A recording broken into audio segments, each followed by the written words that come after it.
दर्शकों नमस्कार। आज हम नारनौल की जिला सत्र न्यायालय में पहुंचे हैं। आज राजपाल हत्याकांड का जो शेलंग में हुआ था, ये घटना हुई थी, बड़ी निर्मम हत्या हुई थी, उसका आज सुना है, फैसला आया है। तो जो राजपाल हत्याकांड मामले में पक्ष में जो वकील परविंदर यादव जी वकील थे पीड़ित पक्ष की तरफ से, और उनसे बात करते हैं किस प्रकार से क्या मामला था और आज का क्या घटनाक्रम रहा। बाबू जी नमस्कार, आपका हमारे चैनल में स्वागत है।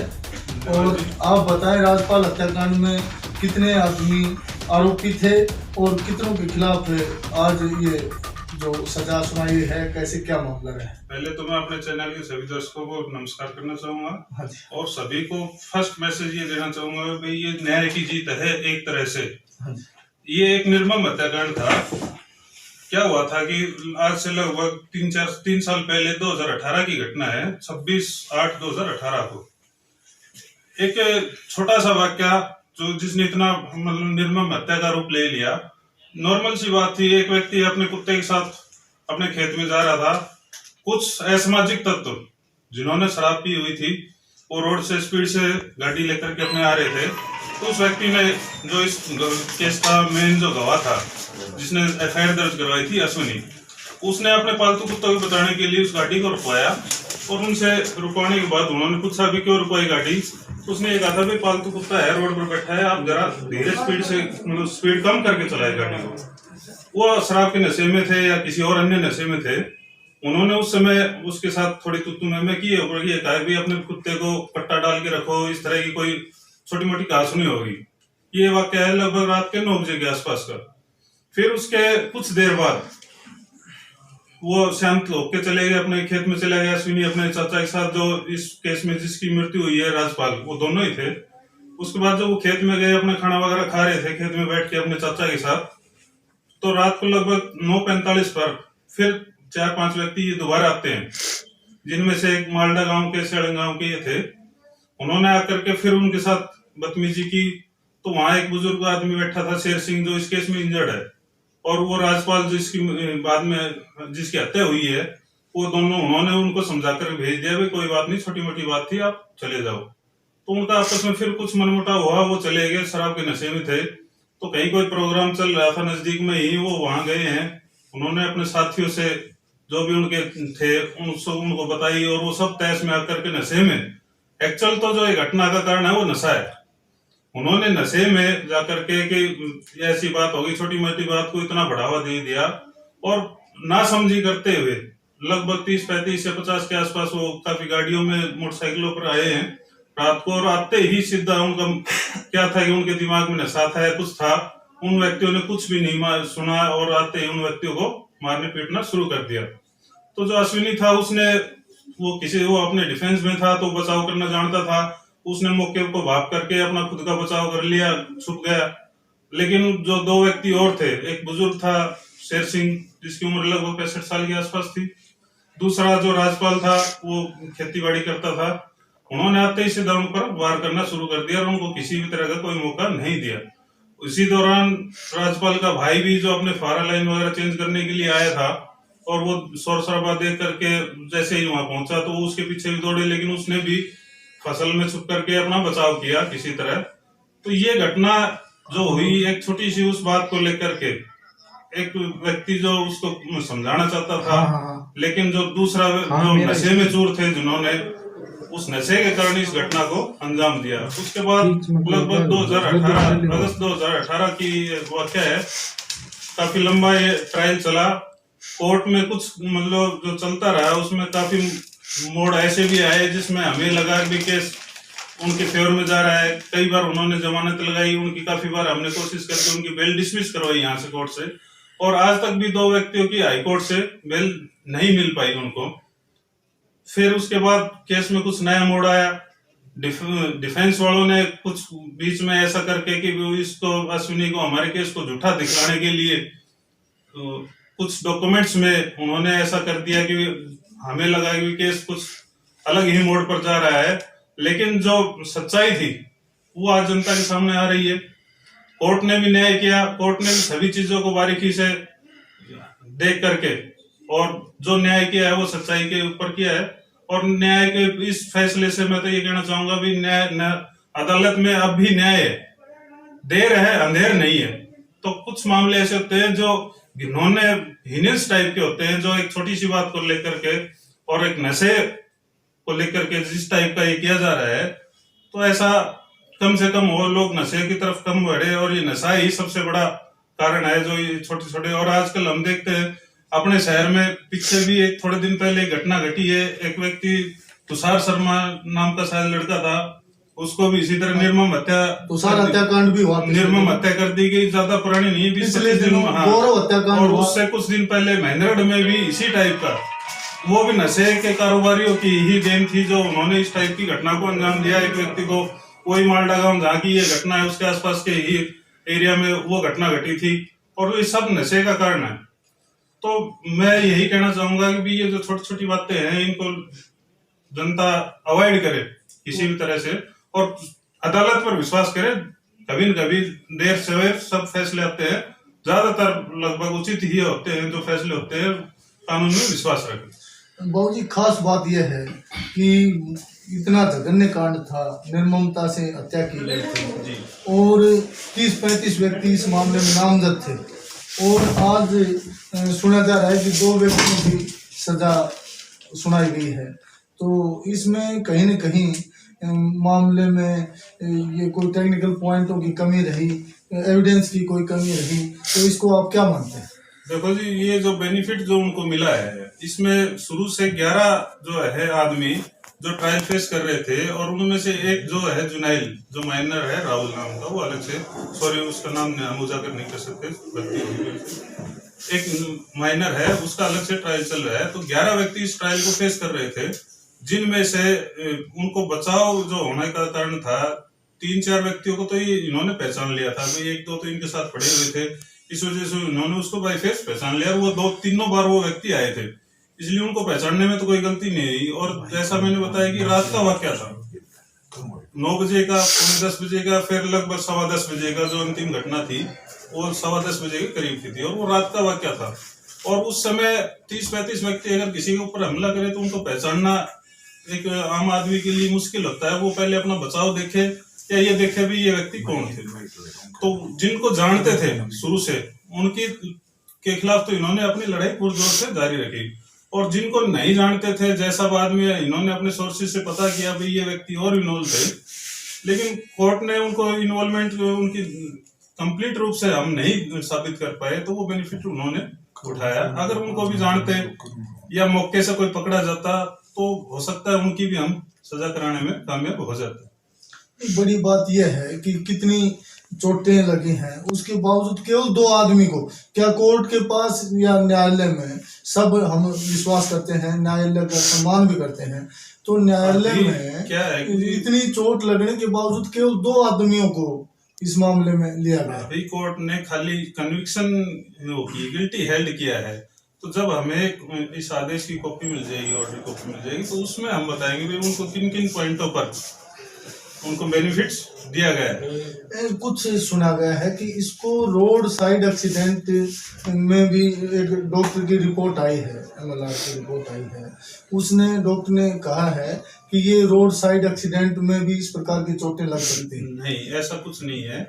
आमतौर पर जो MLR जो कटती है शुरू में जो आती है, उसमें हिस्ट्री जो हम बताते हैं, अभी जो ये एक्सीडेंट है या जो असल्ट है किस टाइप क्या है, तो जो भी मान लो जो उसमें जाता है वो डॉक्टर बताता है भी ये घटना किस बात की है, ये घटना हम बताते हैं भाई ये एक्सीडेंट की है, तो डॉक्टर उस पर अपनी एक्सीडेंट लिखता है RS से।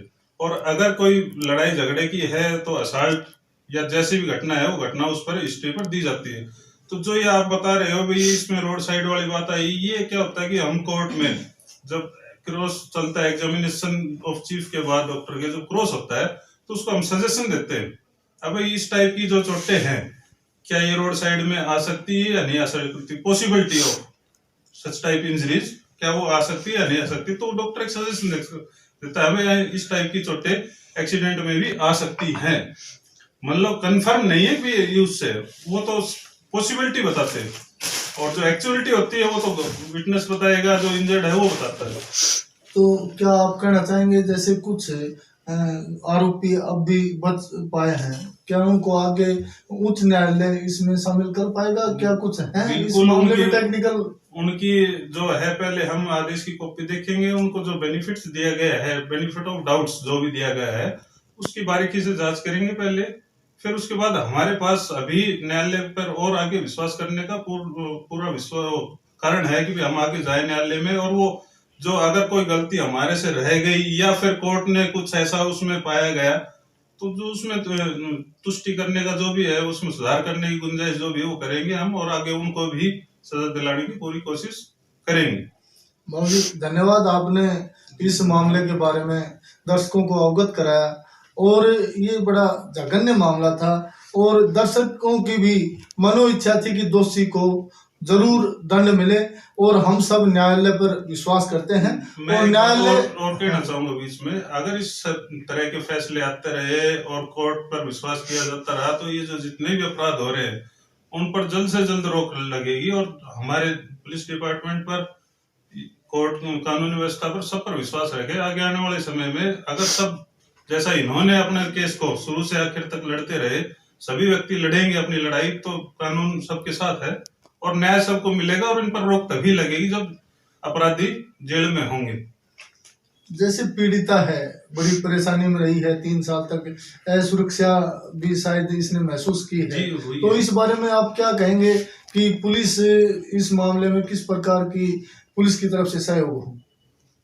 पुलिस जितना, मैं तो ये कहना चाहूंगा, जितना जल्दी से जल्दी हो सके और जो सस्पेक्टेड व्यक्ति होता है उसको अरेस्ट करने की कोशिश करे। और अगर उसकी तरफ से, उसकी फैमिली की तरफ से कोई इस टाइप की थ्रेट या धमकी जो भी आती है, तो उस पर फिर से फोर्सली थोड़ा सा काम करे, तो ये धमकियां आनी बंद हो जाएंगी।